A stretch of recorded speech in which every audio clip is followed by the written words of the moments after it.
아멘. 오늘 말씀 우리가 어찌할꼬 하는 고백의 말씀으로 함께 은혜를 나누고자 합니다. 여러분, 유태인들이라고 하는 사람들은 우리의 생각과 개념으로 그들을 평가할 수 없는 것 중에 하나는, 그들은 신구약 성경, 아니 구약에 있는 율법서에 관한 모든 성경을 머리에 다 꿰고 삽니다. 그들은 어렸을 때부터 성경을 읽고 율법서를 읽고 성경 전체를 머릿속에 넣는 것에 그들의 모든 의무요 책무입니다. 얼마나 대단한지, 성경책에 송곳으로 탁 찍으면 송곳 끝에 어떤 말씀이 있는지를 감지할 정도로 그야말로 세계에서 하나님 말씀의 성경책을 가장 올바르게 아는 사람들이 바로 유태인들입니다. 우리가 이렇게 성경을 많이 아는 사람, 많이 읽는 사람 있지만 그 성경 말씀을 우리가 얼마나 내 삶 속에 적용하고 사는가. 때로는 성경을 많이 읽지 않아도 한 절 한 절 말씀 읍조하면서 이 말씀으로 내 삶의 생명이 양식이 되도록 만들어갈 수 있는 그 능력이 우리에게 주어졌는가.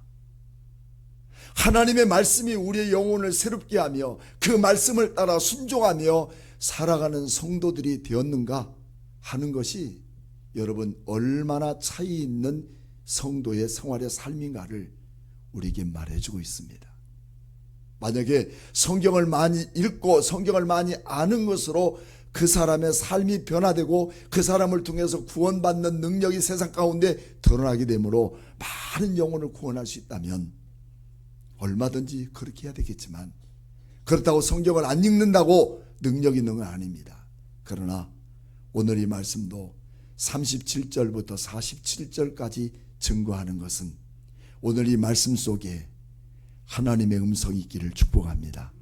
종은 이 말씀을 통해서 스피커로 쓰임받는 것 뿐이지 내 마음속에 가미된 것을 전하는 거 아니죠. 하나님이 일하십니다.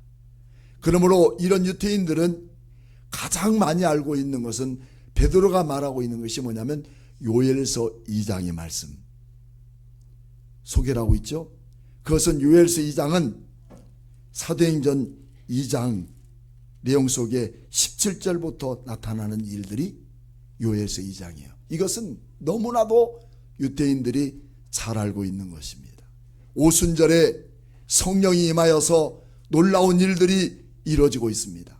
자녀들은 예언을 하고 젊은이들은 환상을 보고 늙은이들은 꿈을 꾸는 이런 놀라운 역사들이 이루어질 것을 요엘서 2장은 예언하고 있었다는 겁니다. 그러면 이들이 이런 예언을 몰랐을까요? 이 말씀을 몰랐을까요? 너무나도 잘 알고 있는 겁니다. 그리고 또 베드로가 다음은 시편 16편의 말씀을 통해서 2장 25절부터 말씀하고 있는 거죠. 이 시편도 역시 마찬가지로 유대인들은 해박한 지식을 갖고 있는 겁니다. 그것은 무엇인가? 너희들이 예수 그리스도를 나무 십자가에 달아 죽여서 사망 가운데 이르게 했던 예수님을, 그들을 무덤에 두지 않고 음부의 무덤 속에 있지 않고 우리 하나님께서 오른손을 들어서 그를 다시 살리셔서 그로 인하여서 성령을 보내심으로 말미암아 너희들이 그 성령을 보고 듣게 하겠다고 하시는 그 거룩한 약속을 이미 시편 16편에 다윗을 통해서 말씀했던 사실을 너희들은 기억하고 있느냐? 그 성령이 지금 오늘 이처럼 오순절 마가의 다락방에 임했다는 사실을 베드로가 설교로 전하고 있을 그때에 오늘 본문의 말씀에 뭐라고 되어 있는가? 37절 같이 한번 읽어볼까요? 그들이 이 말을 듣고 마음에 찔려 베드로와 다른 사도들에게 물어 이르되 형제들아 우리가 어찌할꼬 하거늘. 형제들아 우리가 어찌할꼬. 베드로의 이 설교는 다른 것 아닙니다. 너희들이 이미 알고 있는 성경, 요엘서에 있는 말씀, 시편에 있는 말씀, 이렇게 하나님께서 너에게 전해주지 않았느냐. 그런데 너희들이 이상한 것처럼 여기고 성령이 임하신 이 모든 사실을 통해서 부정하고 있으니 너희들 그렇게 살면 되겠느냐. 우리 주님께서는 이 땅 위에서 이런 놀라운 역사로 성령의 세대를 만들고자 하는 그 예언의 말씀 그대로 오실 것을 약속의 성령이 오늘 이 땅에 보내셨는데 너희들이 왜 그렇게 알지 못하느냐 하면서 책망하는 베드로의 설교였습니다. 그때 성령께서 그 많은 사람들의 심령 속에 성령이 임하심으로 그들이 가슴을 찢고 회개하는 마음으로 우리가 어찌할꼬, 우리가 알고 있었던 것을 이제서야 깨우치니 내가 어떻게 할꼬 하면서 외치는 그 모습을 볼 때 여기에 뭐라고 기록되냐면 형제들아. 지금까지 이 사람들은 자기만의 우월한 백성이요 자기만의 우월한 족속인 것처럼 여겼던 유대인들이었던 거죠. 하지만 이 말씀을 듣고 나니까 모든 사람이 무엇으로 보이냐면 형제로 보이기 시작한 겁니다.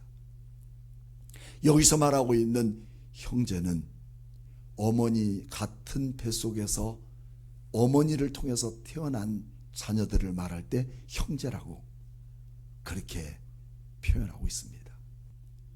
이처럼 형제로 고백하며 가슴을 치는 이런 유대인들 모든 군중들에게 다시 외칩니다. 뭐라고 말씀하느냐? 뭐라고 말씀했어요? 베드로가 이르되 너희가 회개하여 각각 예수 그리스도의 이름으로 세례를 받고 죄 사함을 받으라.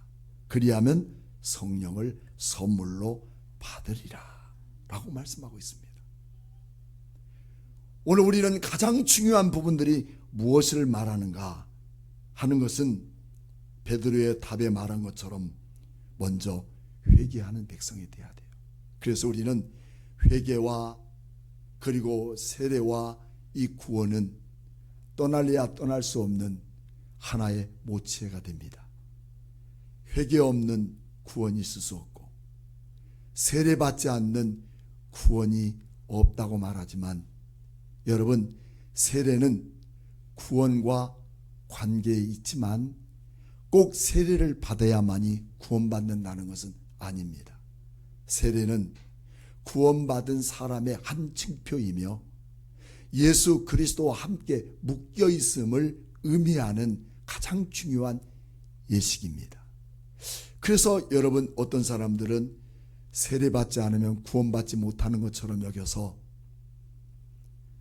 마치 임종하는 그 자리 가서 물을 바르고 세례를 베풀고 물론 매우 중요하죠. 할 수만 있다면 해야 되지만 그래야만 구원받는다고 생각한다면 잘못된 원리라는 것이죠. 여러분 우리는 어디에서 그런 것들을 살펴볼 수 있냐면 예수님께서 십자가에 달리실 때 두 명의 강도가 있었죠. 두 명의 강도 중에 한 강도가 하는 말이 주님 나라에 임하면 꼭 나를 기억해 주세요. 나는 비록 강도로 살았고 죄인으로 살았지만 오늘 당신을 보니 나도 당신이 믿는 당신을 믿고 믿음으로 살고 싶습니다. 나를 기억해 주세요. 그럴 때 예수님이 로마 군인들에게 여보세요. 잠깐만요. 이번 내가 세례를 베풀어야 되겠는데 세례 줄 수 있도록 준비해 주세요. 그래서요? 그렇지 않았어요. 우리 예수님은 뭐라고 말씀했느냐? 그 강도에게 오늘 네가 나와 함께 어디 이르리라? 낙원에 이르리라. 여러분 우리는 세례라고 하는 것은 예수 믿는 구원의 징표이며 우리 예수님과 연합해 살고 있다는 하나의 증명입니다. 매우 중요한 거죠. 그러나 세례받을 수 있는 기회를 놓쳤다고 해서 구원받는 것 아닙니다. 하지만 구원받는 데 있어서 가장 중요한 것 중에 하나는 무엇이냐? 회개입니다. 지금은 모든 사람들이 갖가지의 모든 죄를 짓고 살아가지만 회개할 줄 모르는 이 시대로 변해버렸습니다. 여러분 오늘 깨끗합니까? 이렇게 말하면 주님 나는 거기에 대하여 대답할 수 없습니다 라고 말할 수 있지만, 여러분 회개라고 하는 부분들은 우리가 윤리적이나 도덕적으로 지은 죄에 대해서 부분은 우리가 매일매일 짓는 죄를 우리가 뭐라고 그러냐면 자범죄라 이렇게 말합니다. 물론 이런 모든 자범죄는 법적인 부분으로 해결받을 수 있는 것들이 많아요. 운전하는 사람도 운전하다가 교통위반하면 교통위반하고 그 자리에 서서 막 하나님 잘못했습니다 하고서 회개합니까? 딱지 끊으면 돼요. 하지만 가장 중요한 것은 내가 예수를 부인하고 또 예수를 믿지 않는 이것이 가장 무서운 죄라는 것을 우리는 성경에서 찾아볼 수 있어요. 오늘 이런 환경에서 내가 예수를 알지 못하고 예수를 믿지 못한 이 모든 것으로 영원히 지옥 갈 수밖에 없는 내 모든 자신을 철저하게 회개하고 하나님께 돌아설 수 있는 이 귀한 성도의 삶이 우리에게서 최고의 중요한 구원의 과정이라는 것을 말씀하고 있습니다. 여러분 성경 한번 찾아볼까요? 에스겔서 18장 30절 말씀. 주 여호와의 말씀이니라. 이스라엘 족속아, 내가 너희 각 사람이 행한 대로 심판할지니라. 너희는 돌이켜 회개하고 모든 죄에서 떠날지어다. 그런즉 그것이 너희에게 죄의 걸림돌이 되지 아니하리라.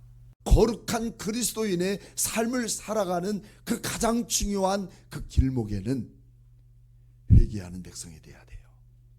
주님께 철저히 회개하는 우리의 심령이 되어야 될 것을 말씀하고 있는 것입니다.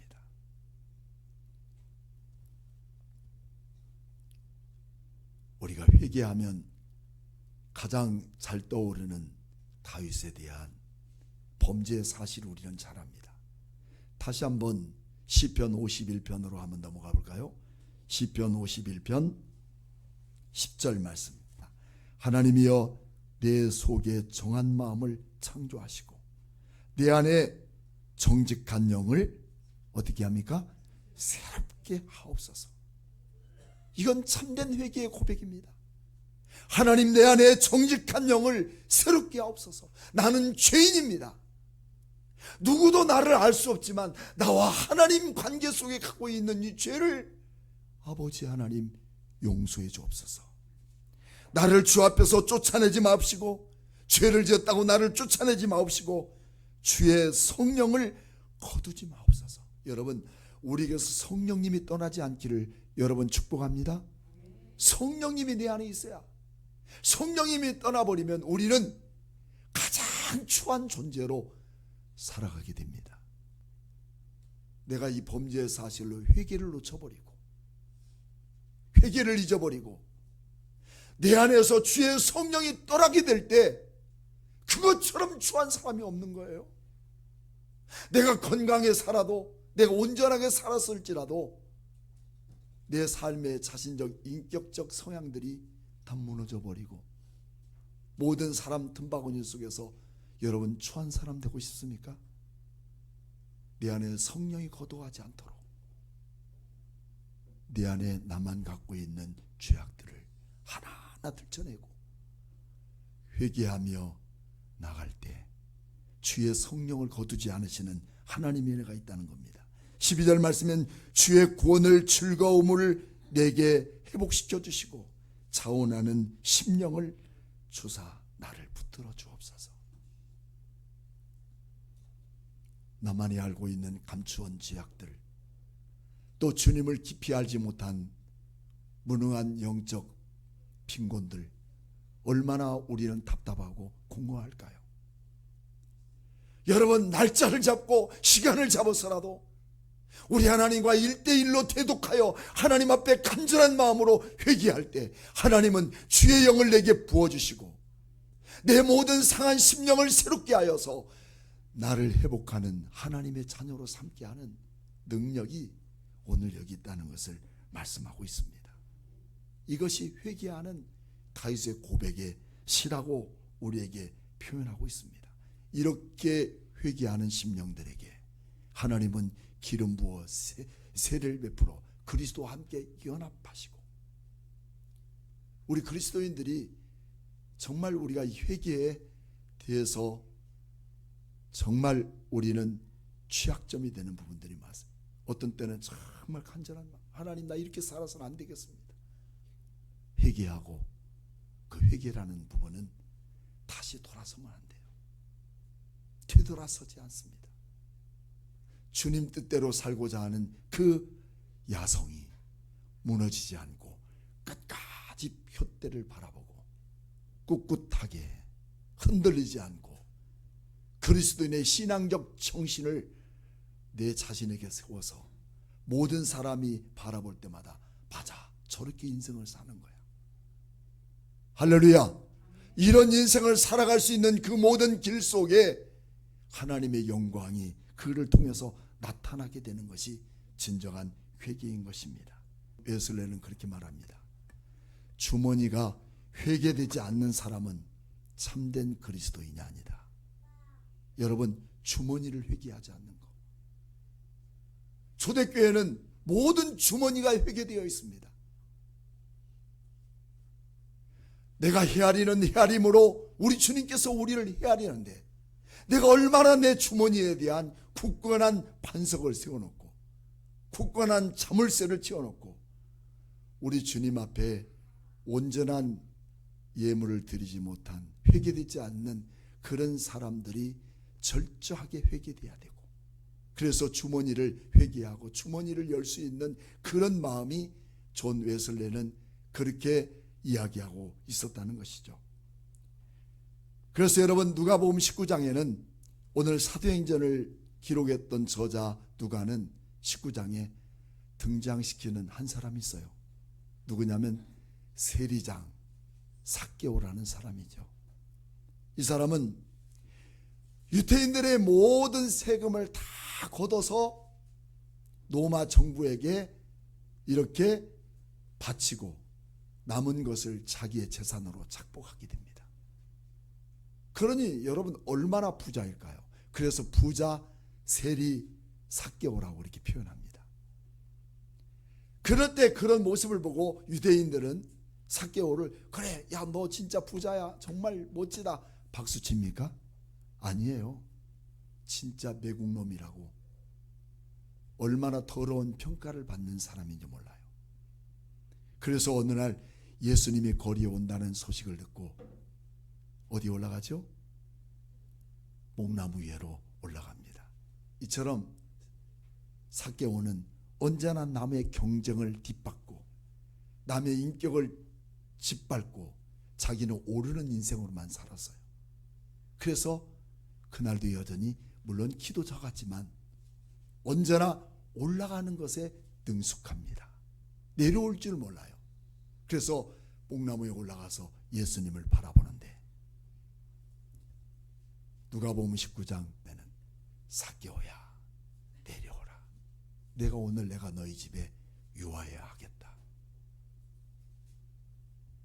여러분, 이 주님의 한 말씀을 통해서 삭개오는 변화되기 시작했고, 뽕나무에서 내려왔을 때 그 인생관이 달라지고 말았습니다.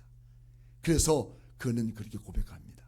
내가 누구에게 강제로 착취한 것이 있다면 내가 그들에게 배나 갚겠고, 또 가난한 자들에게, 또 헐벗은 자들에게 내가 4배나 갚겠습니다.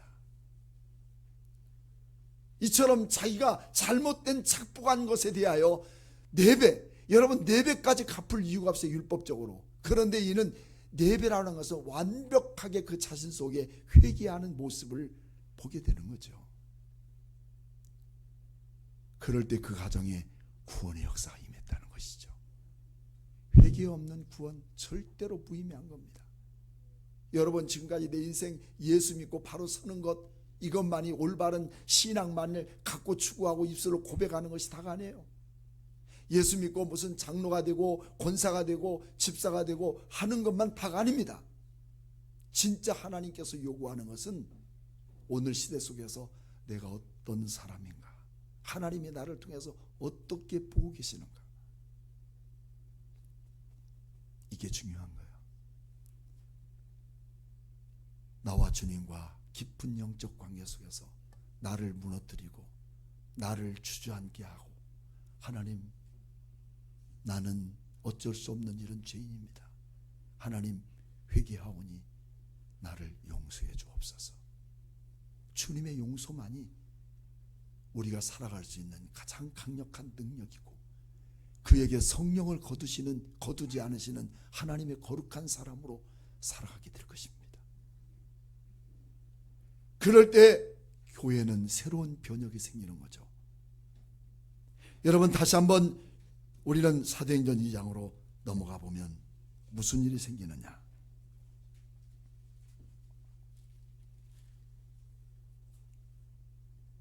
42절 말씀.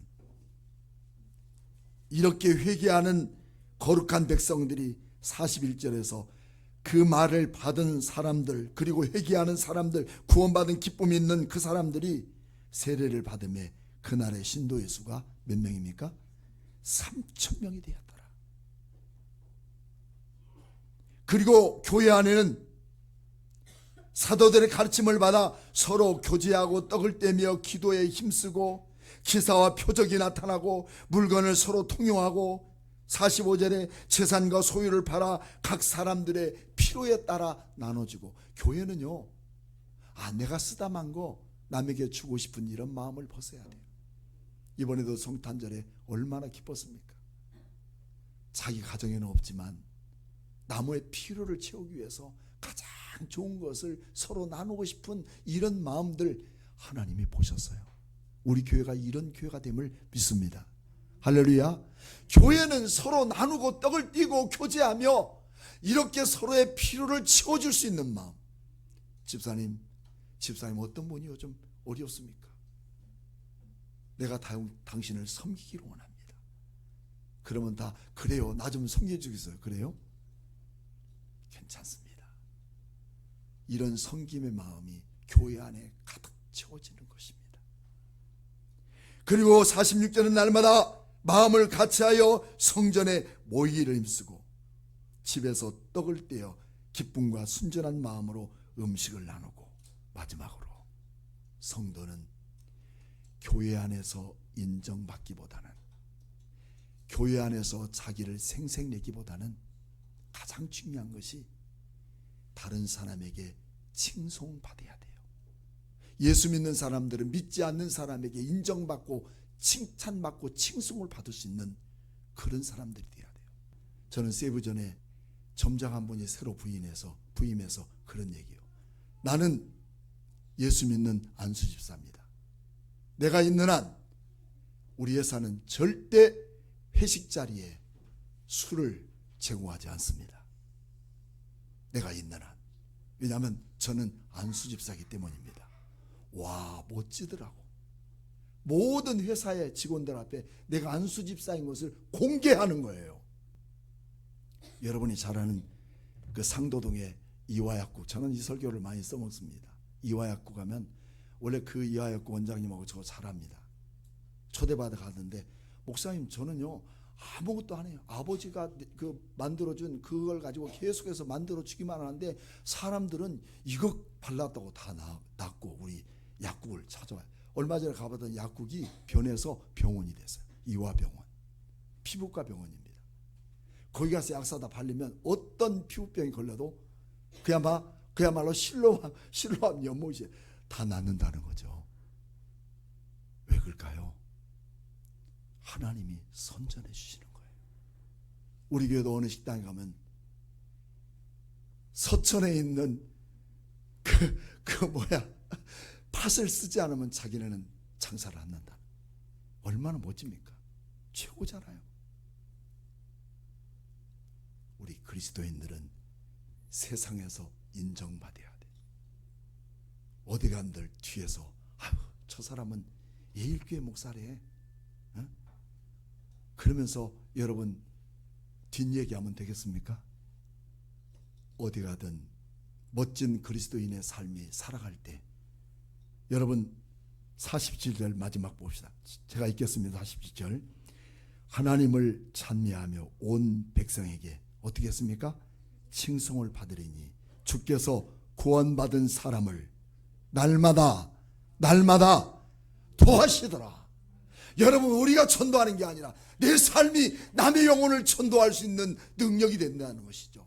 여러분 곳곳에서 그리스도를 증거하며 자랑할 수 있는 것은 언어적인 표현도 되지만 내 자신이 그리스도인의 삶이요, 내 자신이 세상 속에서 말씀이 되는 거룩한 역사가 우리 교회 안에서 이루어지기를 축복합니다.